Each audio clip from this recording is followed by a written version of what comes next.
Now, when 2020 began, no one thought we would be dealing with a global health threat that would subsequently push our lives online. Work, learning, and play have all gone virtual for a sizable number of Kenyans. Now, with that comes the very real threats that lurk online, especially for our children. Well, the internet is a largely ungoverned space where predators can interact with minors on gaming chat rooms, expose children to inappropriate content, or make them susceptible to cyberbullying. So how do we keep our children safe at a time when the world is becoming more and more virtual? Well, joining me now is IT Consultant Evelyn Kasina, who is also the CEO of Eveminet Communications Solutions. And later we'll be speaking to Dr. Carol Chakua. I beg your pardon. Let's go to that conversation with Dr. Carol Chakua, a family psychologist and author, to show us how to navigate this space and time when parenting children who are digital natives. Take a look. Dr. Carol, thank you so much for sitting down with us and, delving into a situation and a topic that a lot of parents are grappling with, especially now. And it appears because of COVID-19 and the restrictions around the pandemic, it's heightened the need for more focus and attention from parents in what their kids are doing online. The devices have become that much more popular. But when you're talking about parenting in a digital age and ensuring that you are an active parent, it's not easy. Many have crazy schedules that keep them away from home. And when it comes to monitoring and trying to ensure you know what your child is doing, where do you even begin? Good question. Thanks for having me. Sure. Vicky. Yeah, that's a really good question. The important thing is, number one, to know where you're at. Number two, to really come to a place of acceptance that this is a new world. We are not, our children's lives, they're always, like the way we would go and play around in school and have friends in the classroom, they always are in the media. They always are in social media. That's where they connect. That's where they make friendships. That's where they fight. That's where they gain their sense of self-esteem. So an acknowledgement of where the reality of where we are at as parents is very important, so that we stop fighting something that's already with us. Because when you stop fighting, then you begin to step back and you're like, okay, so what do I need? Do I need information? Do I need to breathe and think about what my values are? We just need to have a higher level of self-awareness about where we are at and an acceptance of the times that we are living in. And you said something really important. It's accepting that we're in a different time. Correct. You're dealing with kids who are digital natives. So they are a step or several steps ahead of you when it comes to technology. So you're starting from behind when trying to parent these kids. How do you do that effectively? And we had this conversation a bit earlier on. You can feel guilty because you're not parenting like your parents did, and you feel that was parenting. They were effective. Look at how we turned out. And because you're not able to employ what they did now, you feel as though you're not making any ground or progress, if you will. So how do you accept different time, and I have to change with the times in terms of my parenting? You said something about guilt. And working with parents, one of the things, Vicky, that I find in the parenting space is guilt. Guilt that I'm not doing enough, guilt that I'm working too hard, guilt that I'm spoiling my children, guilt that I'm being too strict on them, guilt that I didn't do what I'm supposed to do, and now all this is it's like the chicken are coming to roost, so to speak. So it's very important for us to really, first of all, work on ourselves. For me, self-awareness is really the message and the gospel that I preach when it comes to parenting. Where am I at? Am I feeling guilty? There is no way guilt and parenting can go hand in hand, because what you will do is everything your child does will trigger you into, I'm not good enough. When you feel you're not good enough, what do? You want to lash back at the child. You're the one who is making me feel that I'm not good enough. All that is unconscious conversations that we are having. So we need to really begin to work on that guilt. And like I said earlier, acceptance that these times are different. We grew up in a space where we knew who our teachers were. They were speaking from the same language. We would walk out there and an auntie or even a neighbor would tell you off or call you out if you are misbehaving. Those are not the same times. We shouldn't bemoan those times and wish they could come back, because they're not going to come back. So let's accept the reality of the present days that we are in and open ourselves up. The beauty of having a lot of information, being in an information age, means that we also have a lot of information that we can use ourselves. As much as, yes, you will click effective parenting right now and you'll get 180 million results. And you're like, where do I start? But the reality is we do have information. Let's accept the realities that we are in and begin to look for information. Now, how that information comes is how we use that information is what is important. The environment in which we use the information.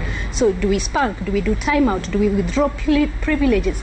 All those are great tips. And it's because people have put those tips out there because for some reason those tips have worked for them. Okay, but who are you being? How are you showing up as you're using those tips? If you find out that your child has stumbled across inappropriate content online, for example, how do you react to that? How do you bring, again, how does your guilt determine how you will react to that situation? So again, self-awareness is really important when we're thinking about how to parent differently as opposed to how we were parented. Let's talk about it. You talked about or mentioned our children being exposed to inappropriate content. Right. You know, and we talk about the dangers that lurk online. Think about the internet; it's a big, wide open world. So even though your kid is safe at home, in their room perhaps, you have no idea what it is they're being exposed to. Of course, now during this period, a lot of kids are on their devices, they're consuming content on streaming services, on YouTube, they're online gaming, but they're also exposed to predators who know how to lure them in. And unfortunately, they're being exposed to psychological and sexual abuse on these very platforms. How do you begin to have these conversations with your children on how to navigate these spaces safely? We really still are their voice of influence. And it doesn't matter what age they are in. Even your teenager, still they're part, they may show outward that they don't care, you know, but they really, really do desire and they crave your voice of influence. So we shouldn't undermine ourselves as parents. We shouldn't belittle ourselves and say, this kid's not too much. Of course, they do not too much in that sense, but you still are the person of authority, and therefore you need to come into this space, even as you're discussing that information, with authority. I don't have a lot of information, but I am the person who is in authority. If you show forth as a person who is in authority, your children respond to that. If you're wishy-washy and unsure and indecisive, they'll loop, you know, they'll take advantage of that. They will push you. When they realize that they can push you with an argument, and I mean, I have an 11-year-old boy who knows way more than I do when it comes to technology. And sometimes he comes with, you know, that confidence of, Mommy, you don't know, and I know. And sometimes he'll have those long arguments, and I will just sit. As I'm listening, I'm like, okay, I'm not going to get sucked into I don't know and you know. I'm still the person in authority, and I will be able to tell him, you know what, let me get information myself first of all, and then we will discuss this. A practical scenario. Your 8 or 9-year-old son, you find out, is addicted to pornography. How do you even approach that discussion as a parent? It's shocking, it's traumatizing for the parent, okay, because you think about when you were 10 and what you knew about sex or didn't know, and this is a whole other world, because this is a child who you have discovered is actually addicted, not just that they stumbled upon it. So again, go back to how am I feeling about it? Mostly the first reaction or feeling that you would have is guilt.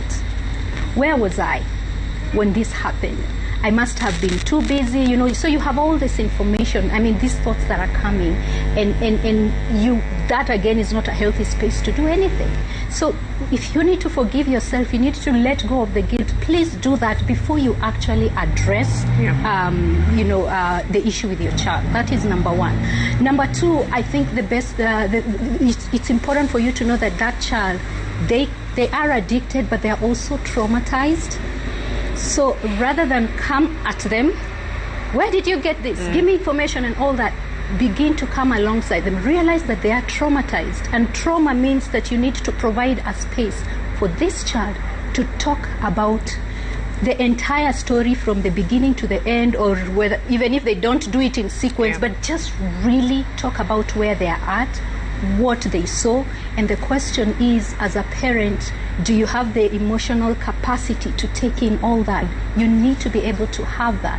So provide as much space as possible to allow that child to talk. The reason you talk is not because the first primary reason for them to talk is not so that you can get information so that you can solve it, but so that you can give them a space to really speak it out. They've been traumatized, and you need to de-escalate that level of trauma. Then get information. If they are too deep, then they may need to see a therapist. Okay, you may need to see a therapist yourself. And so lose the guilt, come alongside the child, provide a space for them to talk, and then if you need to get help for both of you, then go ahead and get the help. As always, it's a pleasure having you on, and I hope this sparks more conversations with parents and their children when it comes to technology. Like you said, it shouldn't be a source of conflict. Keep the conversation going online, #CitizenWeekend. We always love to hear from you. All right, so that was the software part of the conversation, if you will, when it comes to parenting children online. Let's talk hardware now. Let me invite my guest, Evelyn Kasina, who is the CEO of Eveminet Communication Solutions and also an IT consultant. Evelyn, thank you so much for joining me. Really quickly, when it comes to the danger sites online, for a parent watching and they're wondering, what should I look out for? What are they? There are several things which can cause red flags, which parents can look out for, and especially when children are engaging in, gaming. One of the things that I keep saying is our children need to be able to engage in gaming, which nowadays can be multiplayer, and parents need to start being cautious about the chat options, because that's where predators start grooming our children from. And also just looking at security. I know that can sound like such a big thing. However, just looking at sites that have at least the HTTPS on the URL, that can actually start showing a child that this is a safe site for me to be on. Or just see the padlock on the URL, because sometimes maybe they're not able to comprehend and look at the URL in full. If they're just able to see a site has a padlock, either a gray one depending on the kind of machine they're using, or a green padlock, at least that is a sign that a site is safe. Also trying to look at how, when maybe you're watching videos on certain platforms and then you start seeing pop-ups coming up, I think we need to be able to start having conversations with our children about not clicking these pop-ups, because that is where those are the places where malwares come from.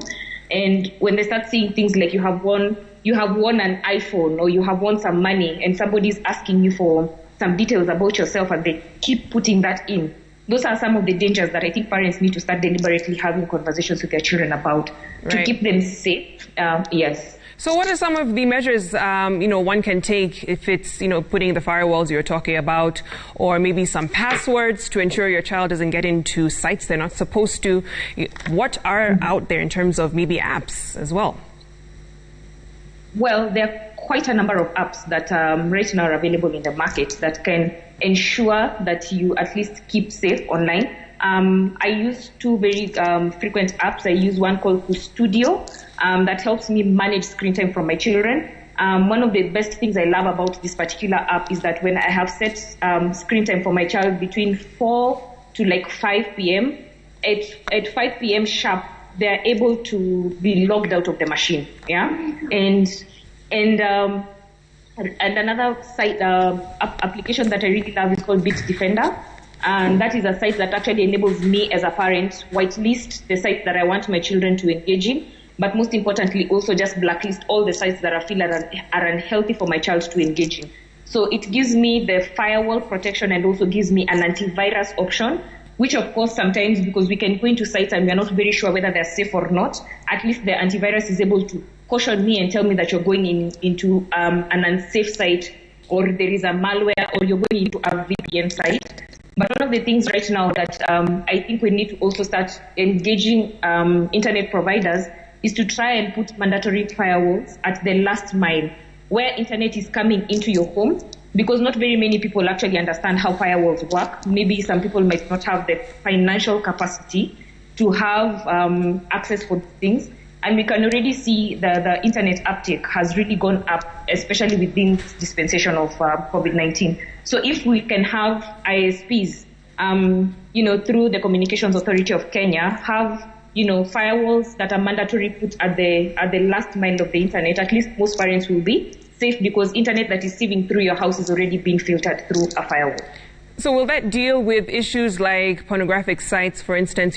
If they're shut down, say here in Kenya, the creator or producer, whoever, could easily take the IP to Uganda and have it streamed back here into Kenya. How do you deal with something like that? Well, I think, the internet has its own ways, and people have different avenues how they can bypass proxies. And yes, we can block certain things within our own jurisdiction. However, you can still bypass and have things like virtual networks, VPN, and access unhealthy sites also from other places where it is not shut down. So yes, we have those people who are deliberate in terms of bypassing systems, bypassing, the set protocols that are there. But the good thing about this is that is a very small percentage. And we want to be able to capture at least the larger community that might not be aware of these kind of options that are out there for them. So it is still beneficial for us to have firewalls put through at the ISP level. And then we are going to deal with this maybe less than 5% of people who are able to bypass and learn how to use VPN, because that's not a big majority. It will cover the aspect of the pornographic sites and the radicalization. So at least that is content that can be sieved through from that level. And what about reporting mechanisms? For instance, if you find out your child has been a victim of maybe cyberbullying or sexual abuse or psychological abuse of some sort by a predator online, what do you do? What are the steps to take? Well, the good thing is that there is help out there, and the Communications Authority of Kenya through the SAT, the KE SAT, has hotlines that are available actually for people to use. And I'm going to be able to share this information on social media. But one hotline that I've actually called this evening and is working is 0703 042 700. That is a hotline that is actually working. I'll be able to share the other hotline that is there with the Communications Authority of Kenya through the KESAT. They also we live in a dispensation of social media, so their Twitter handle is actually very, very active. And that is a very fast avenue for people to also report. And also they have a web portal where you can actually key in your report. And then from the KESAT, they're able to relay with the different authorities in terms of helping with the kind of matters that you have reported. So one of the things that we need to acknowledge as a society and as Kenyans is that there is help, and the different government parameters have put out assistance for us. So we need to be able to create as much awareness as possible and go to the authorities that are there for us to help, because the help is there. And also from our own personal website, we have a legal resource where we have actually put all the relevant law resources for parents to access. www.eveminet.co.ke. The section, all the bills that are there, the Children's Act, the Cybercrime Act, all that information is there. And I think parents need to now take an extra step to read the parameters that have been given to us, the tools that we have within our country, so that we are able to see the different kind of laws and how it relates with the kind of crime that is there. Because these resources are really available to us. And lastly, before I let you go, Evelyn, and this question in relation to a tweet coming in from Engineer Lazaro saying many parents are so confused by the internet more than their children, the elephant in the room. You're hearing terms like IP, URL, firewall. And is there any kind of training? I know there's Google. You can research a lot of these terms. But just for parents to kind of be a step ahead when you're thinking about a 3-year-old who's able to navigate an iPad without a problem, how do you even begin to, arm yourself with the right terms and equipment when it comes to dealing with children online? Let me tell you, Vicky, there is a lot of resources online, but particularly what I am doing is that I've collaborated with Google and Code IP Trust right now to give free online sessions where we are equipping parents to create a conducive environment for their families, and just looking at how your home environment is safe, but looking at the whole entire ecosystem, because you're not the only person who has access to your child. So you need to be able to know who else has access to my child and what do they give access to. I mean, what kind of information are they giving to my child? And so we have free online webinars that we are actually doing. So you can find us online to just see the different days. We have people contacting us and saying that we want you to train our parents, and we have sessions with them where we are helping them navigate this space. So there's a lot of content, there's a lot of free trainings that are out there. And we have also paid training where we take children through, a session of them learning how to become digital citizens, and also seeing how they can harness their potential, because it's one thing for them to learn how to be safe online, but then how do they start harnessing that potential that they have online? And these are courses that we offer. Some are paid, some are free. So all through our website, we have all this information that people can take advantage of. All right. Thank you so much, Evelyn. It's stuff like this that makes you think we need to go back to the days of old. It was so much easier parenting during that time without things like social media and the internet and whatnot. Always appreciate your time.